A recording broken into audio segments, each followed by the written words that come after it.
Fantasy football week 1 is upon us, and then you need to know who to play this week. Some of these guys are players that you drafted to be starters, but I just want to validate, yes, you should be starting this guy or maybe not this week. Then you've got these fringe guys where you're wondering, should I start him or not? I will give you a bunch of receivers, a bunch of running backs, and a couple quarterbacks and a couple tight ends that I think you should get in your lineups. Then there's also some fringier plays. Just, hey, this is a guy you play in DFS in a handful of lineups to get max upside at low ownership. These are some plays that you might want to consider on Fast Draft in the Quick 6 Super Slam, which is still open as of Friday, 70% full. Get in there, fastdraft.app. Code FAST for a $50 deposit match. Now, off we go. The quarterback plays of the week, I got two. This is Michael Penix. This is easy. Okay, it's a 47.5 game total, which means this is the second biggest shootout, according to Vegas, on the slate. And don't forget that Michael Penix dropped 4,900 passing yards in college at the University of Washington, and he finished with back-to-back seasons of 30 touchdowns. The reason why people aren't starting Michael Penix is he's the great unknown. I'm telling you, I know what he is. You're starting Michael Penix. You're starting Drake London. That's an incredible upside stack this week. Get some exposure to Michael Penix, these stacks in DFS. And if you have him in your Superflex teams, be sure to start him. And unless you have one of these elite top 5 quarterbacks, Michael Penix is a very strong start to consider this week, week 1. I mean, this is what we've been hoping for, right? This is what we've always wanted from Michael Penix. Start hot, right? Gets the good matchup at home against the Buccaneers. This is going to require Michael Penix to put up points to win this game. That's what we want. This is what we want to see. So, second quarterback option, Drake Maye. So if you are debating late-round quarterbacks, which of my 2 late-round quarterbacks am I starting? If you have Michael Penix, get him in there. Push Michael Penix in. Insert Penix, okay? Or insert Drake Maye. Drake Maye is elite. So that's the thing. Is Michael Penix good? Yes. Is Drake Maye elite? Yes. The Josh Allen comps will just ramp up more and more and more. I dropped a video earlier this week with bold predictions. Bold prediction that Drake Maye will be in the MVP conversation. He takes control of this offense. Week 1 gets the Raiders. The Raiders secondary, that's one of the reasons why I love Drake Maye, especially in the month of September. And I think the Patriots are going to roll. The Patriots are underrated. I love the Patriots over. I love the Patriots against the spread. I love stacking Maye and Diggs in DFS. And if you have any questions about who to start at quarterback and you have Drake Maye, please make sure you're putting Drake Maye in there because he's big and fast and they're going to call his name inside the 10. I mean, this is going to be quite the coming out party this week for Drake Maye. Also, pick up Jackson Dart. If he's available in deeper leagues, get Jackson Dart. I believe he'll be starting sooner rather than later. Just make sure you roster him. You're not starting him, but roster him. At running back. Now, most of you are already starting him, but in shallow leagues and in DFS, I just want to make sure people are playing Kenneth Walker. Kenneth Walker will never have a better opportunity to score fantasy points because this week is the first and last week where Kenneth Walker is going to be off the injury report, right? So just make sure you get him now, right? Get him now before he becomes damaged goods. In week 1, Kenneth Walker is this pristine, out-of-the-box running back. Play him out of the box, and then if he gives you these breakaway runs and he delivers, think about putting him on the trade block. Washington was top 10 in rushing fantasy points allowed to running backs last year. So this is a great situation for Kenneth Walker. And this may be as good as it gets this week for Kenneth Walker. So just make sure you're playing him, especially take some shots on Kenneth Walker in DFS. In particular, Fast Draft. We have the Quick 6 Super Slam. You just pick any 6 running backs, wide receivers, tight ends. The upside of Kenneth Walker in that offense, that consolidated offense, means that he is a great sleeper in the Quick 6 Super Slam. Now, you can go mostly chalk, but you want one guy that could smash 25-plus fantasy points at low ownership. That could be Kenneth Walker this week. Omarion Hampton, he's another one. I like Walker better this week, but ignore Najee Harris. He barely played in camp and in preseason. They went out and named Omarion Hampton the starter. They drafted him in the first round. This is the exception to the rookie rule. If it's a first-round running back, you know that team is going to lean on that player as early as week 1. And he's also a nice sort of sleeper in the Quick 6 Super Slam on Fast Draft. The code there is FAST to get a $50 deposit match. Now, I know that Kansas City gave up no points. They were last in the league in fantasy points allowed to running backs. They were so stingy last year. But that was partly due to the fact that they were up big in so many games. So it was I don't want to say primarily, but game script was a significant contributor to the fact they just didn't give up fantasy points to running backs last year. It's not necessarily because they have the best defensive line. That defensive line is also getting older. And Omarion Hampton can beat you in the passing game. He can beat you in the running game. He was a true all-purpose stud. That's why he was a first-round pick. Speaking of all-purpose players, Jerome Ford is an all-purpose running back. And Dylan Sampson is not ready. Jerome Ford was super efficient, top 10 in yards created per touch on Player Profiler, true yards per carry on Player Profiler, top 10 for Jerome Ford last year. He's been named the starter. He's averaged 40 catches in consecutive seasons. So whether Cincinnati goes up big or not, Jerome Ford's going to get there. He is going to get there. He is a very popular play in DFS this week, and he's certainly someone that you want to make sure you're getting in your lineup. Don't wait a week and maybe inject him in your lineup next week because, I saw what he could do. Okay, now I'm in. No, get him in this week. Get him in your RB2 spot. You might be hard to bench. Some running backs you like, bench them. Put in Jerome Ford. I also think Travis Etienne is going to be awesome this week. I'm starting Travis Etienne everywhere. He is the co-starter right now. I understand that, but he's also facing a great matchup, right? He is an all-purpose back. He's playing for a contract. He is trusted in all the high-leverage situations where fantasy points are scored by running backs. So just play him at will. I mean, this is Carolina. What are we waiting for? If you have Travis Etienne, you're playing him. But in formats like the Quick Slam, like DFS formats, DraftKings, FanDuel, Travis Etienne, an incredible option. Now, more fringy options, not someone I'm playing in the Super Slam if I were you, but still an interesting streamer at running back in deeper leagues is Chris Rodriguez.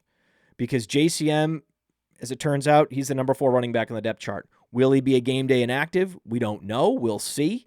If he is active, he's not going to get that many touches. McNichols will get more touches. Eckler will get more touches. But Chris Rodriguez is unique, and he is the grinder back. McNichols and Eckler, they're very similar to each other. Rodriguez is a smasher, and they're going to be inside the 20-yard line a lot. And that means this is the week to play Chris Rodriguez. Super sneaky at home against New York. Oh, he's the 3rd running back on the depth chart? Yeah, but he could easily score the most fantasy points just with touchdowns. Ollie Gordon, also, unlike any other running back on the depth chart, this is the running back that Miami's always wanted. They've wanted a big bruiser to complement Etienne. Etienne's not 100%. Gordon put up 1,700-plus rushing yards just 2 years ago in college. He was nagged by injuries last year. He is 100%, has had a stellar preseason. And he's the type of fringe flex play that you can dabble on in DFS and you can potentially stream in super deep seasonal leagues, and it can pay off. Nick Chubb, too. Nick Chubb is going to get touches, and the Rams are going to give up rushing yards, and Nick Chubb has TD upside. He's a guy that I would start in deeper leagues. It's not going to get much better for him this year, and you can also play him at flex in DFS. So Chubb is a nice little play this week. I'm pretty confident in playing him because, again, other options, Woody Marks, these are rookies that are going to take time to acclimate. And so, similar to Kenneth Walker in that there's no better week than this week for Nick Chubb. At wide receiver, Jauan Jennings. Now, normally, like, oh, you're staying away from injured players. You're treading cautiously with Etienne and all these other. Yes, I don't think Jauan Jennings' calf injury is real. He's now back at practice, right? Because it was fake. He got the $3 million in incentives, and now it's time for him to go out and be the number one wide receiver that everyone knows he is in San Francisco, and that's what's going to happen. So just play him. Play Jauan Jennings. If you're thinking about benching him, do not bench him. Same with Calvin Ridley. Oh, the matchup. Oh, Denver secondary. Alec Ayomanor was named the number 2 receiver in Tennessee. That ensures that Ridley is going to be the offensive focal point. And so it doesn't matter if he scores a touchdown. They could get shut out. But in garbage time, that's how, in PPR leagues especially, Calvin Ridley's going to get there. He's going to get like 12-plus targets. He's going to catch like 7, 8 passes. And he has both a high floor and a high ceiling this week, as he will most weeks. I just want to make sure that you're playing him. Just based on the law of the conservation of targets, Ridley, Drake London, there's a handful of receivers that could lead the NFL in targets in week 1. But, matchup with Calvin Ridley.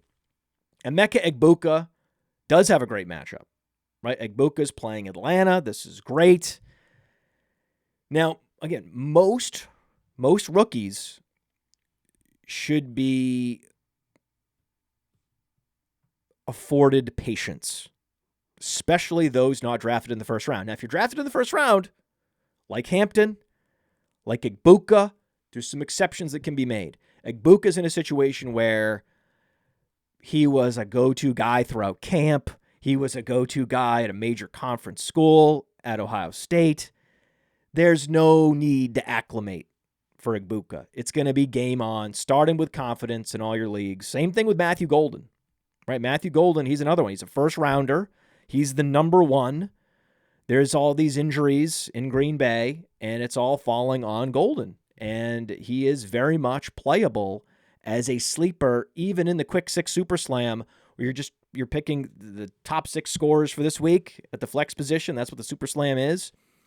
Golden could go off as early as this week, so he is viable. Egbuka and Golden are both Quick Slam viable, but in deeper DFS tournaments, I think that these guys are even more attractive.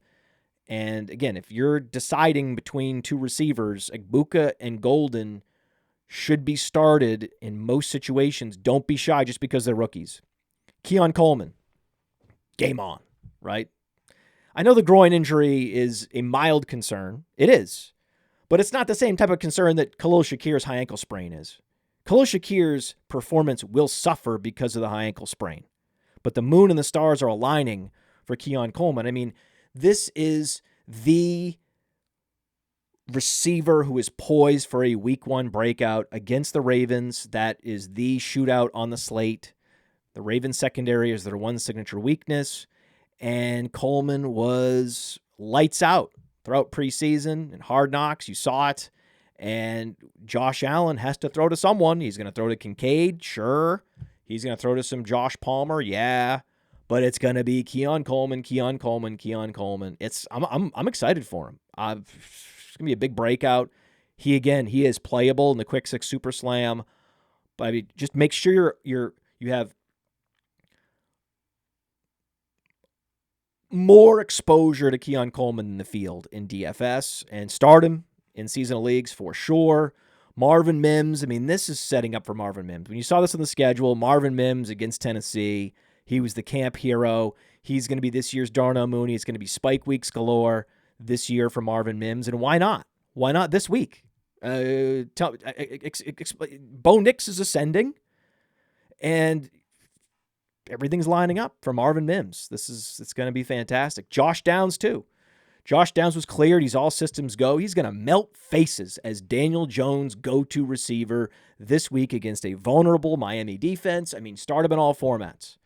Mims, Downs, these are not Quick 6 Super Slam level plays, but certainly in other DFS formats for sure. Cedric Tillman in DFS for sure. Deeper leagues, start him I mean, this is what we want, right? This is the reason you're starting Jerome Ford, you're starting Jerry Jeudy, you're starting David Njoku, you're starting Cedric Tillman, because it's Cincinnati. This could be a shootout or there's garbage time. Either way, we win if we are playing our Browns this week. So Tillman is the perfect DFS sleeper. Jayden Higgins also. Now, I've heard that Jalen Noel, he's going to take over for an injured Christian Kirk. Yeah, I think Jalen Noel fits the mold of a slot receiver more, but the law of the conservation of targets states that when you pull a receiver out of the offense, everybody wins. That includes Jayden Higgins, who is just a more highly rated receiver, higher on the depth chart than Jalen Noel. So I wouldn't get too cute and go Noel this week. I would prefer to just push my chips in with Jayden Higgins. Make sure he's in your lineups. Make sure you're playing him in DFS. Yeah, baby. Let's go. Travis Kelce, I know this is not a fringe play or anything, but I just want to make sure we all are overexposed in DFS to Travis Kelce. I mean, it's a Friday night game. I mean, it's you're going to play him, but I mean, I just want to be on record saying that Kelce and Mahomes with no Rashee Rice is just a complete smash. This may be the high watermark for Kelce in 2025 is this week. TJ Hockenson is another one. He's not a fringe play. I get it, but he's a guy that I think is going to exceed expectations. Justin Jefferson's going to struggle. He's got his hands full against Jalen Johnson and the Bears secondary. Really tough sledding. I actually like Hockenson and Aaron Jones because I think that the opportunity displacement targets will flow in their direction because of the defense they're facing. And J.J. McCarthy, he's going to struggle this week against the Bears. I think next week is when I'm going to look to play J.J. McCarthy. In terms of sleeper tight ends, I know this you've been holding on this whole time for sleeper tight ends, right? Jatavian Sanders, there's a target conservation play. We're looking at a shootout. This game could easily shoot out, especially if Bryce Young exceeds expectations. And listen, Bryce Young is going to exceed expectations. I'm just saying it, okay? And Jatavian Sanders, he's good, right? He was good at Texas, and he put up more yards than people think. I mean, last year, if we look it up on Player Profiler, did you know that Jatavian Sanders had close to 350 receiving yards last year? Not bad, right? That's pretty good. So let's get on board with that. We're going to get on board with Jatavian Sanders, and I have one. It's even more fringe. Again, deeper leagues, you start 2 tight ends. Jatavian Sanders is an option. Mix in some Jatavian Sanders in these deeper DFS formats, but also Cole Kmet. Because again, Colson Loveland is not a running back or a receiver. Even Rob Gronkowski took time to get acclimated to the league. So, assuming that Loveland is not Brock Bowers, then this is actually going to be a Cole Kmet week, right? He is a trusted red zone target, and they're playing at home against Minnesota. He's just the under-the-radar tight end that could score, because that's really what we're looking for. Just like, hey, what tight end can get out there and get us a touchdown, get some red zone targets, and I would argue that that guy is Cole Kmet. And those are your plays of the week. Hey, I want to thank you for being part of this broadcast. If you have any thoughts on it, leave a comment. If you enjoyed it, make sure you leave a like. And if you want to see more shows on the Player Profiler channel, subscribe to it. That's how we know you want more.